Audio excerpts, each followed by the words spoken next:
So what's up mga Turbros? Today meron tayong short ride. We're going to Pantabangan. And kasama natin yung tropa natin na si JM at ang kanyang bagong labas na NMAX. Sheesh! Ayan. 4 kami dapat actually. Pero something came up na very important sa dalawa. Kaya kami muna ang magra-rides. So time check. Nag-ride out kami 2:18 and we're here in San Jose City, Nueva Ecija. Barangay Palestina na to. So after a while, we're here in Barangay San Juan sa San Jose City pa rin. Ayan, kung mapapansin nyo yung mga kubo, yun yung tanaw na sikat din dito sa San Jose City. Dahil itong spot na to, maraming nagbabike, mga nag-exercise, nag-ensayo. Tapos dun sila tumatambay. O yung iba, dinadayo talaga yun para tumambay dun at mag-relax. Dahil yung lugar na yun ay overlooking. At itong nasa gilid naman, itong tinuturo ni Bro JM, mga bilyaran naman yan. So from here, mag-e-enter na tayo sa Twisty Roads.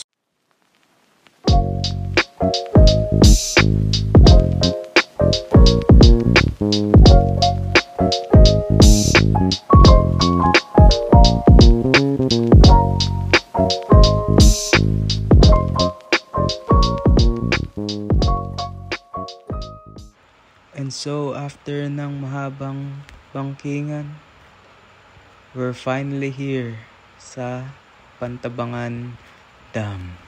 Look at me now, head so big I can see your house. Lip gloss and cut out jeans, lying through your crooked teeth.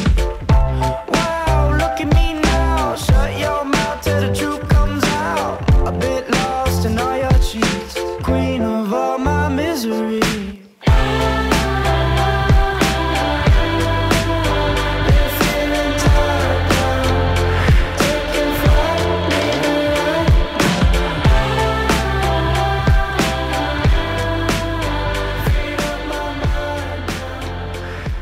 So after being greeted by this wonder, we decided to stay here at the view deck para malasap pa namin kung gaano kaganda itong Pantabangan Dam.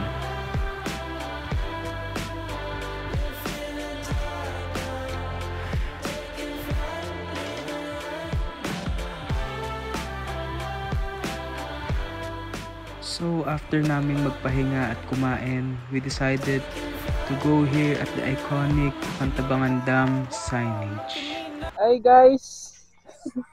Hi guys, welcome to the vlog! Dito na kami sa Pantabangan. Pantabangan Dam. Ano yung Pakiram Dam? SB19.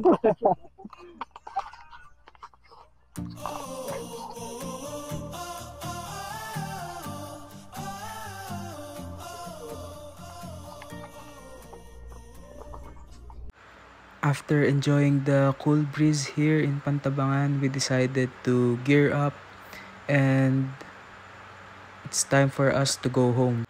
And so I took my phone and nag-update lang ako.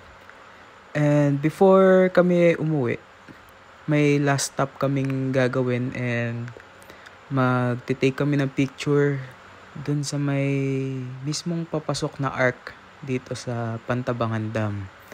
Kasi last time na nag-take kami ng picture doon is I think 2022 to 2023 pa. And sarado pa itong daan na to nun. So if medyo burnt out na kayo and gusto nyo ng breather, try to go here. Nakaka-relax talaga. And here's the arc and dito ko na rin tatapusin tong vlog na to. So Turbro out.